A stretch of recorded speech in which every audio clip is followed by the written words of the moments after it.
நானும் ஒரு 2-3 வாரமாக ஹேர் கட் பண்ணணும்னு நினச்சிட்டு இருக்கேன். ஆனால் பண்ண முடியல. இன்றைக்கி அதை முடிச்சே ஆகணும். வாங்க கைஸ், ஃபஸ்ட்டு எவ்வளோன்னு கேட்போம் ஹேர் கட்டுக்கு. அப்புறம் தான் அவன்கிட்ட போய் மண்டையை கொடுக்கணும். விண்டருக்கு அதுக்கும் முடியெல்லாம் கொட்டுது. விண்டர்னு இல்லை, நார்மலாகவே முடி கொட்டுது. அதனாலேயே முடி வெட்டணும் போல். கைஸ், ஃபைனலாக ஹேர் கட்டுக்கு வந்தாச்சு. 15 பவுண்டு தான். கண்டும் பிடிச்சாச்சு கடையை.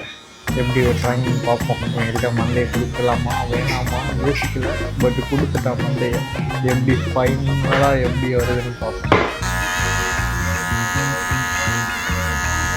முடி வெட்டும் போது நல்லா இருக்கும். ஆனால் குளிச்சதுக்கு அப்புறம் தான் தெரியும் ஃபைனல் அவுட்லுக்கு எப்படி இருக்கு. ஃபஸ்ட்டு போய் குளிச்சுட்டு பார்ப்போம் எப்படி இருக்கு. கைஸ், குளிச்சு முடிச்சுட்டேன். இப்போ எப்படி இருக்கு ஹேர்? ஓகே, ஓரளவு நல்லா தான் இருக்குது.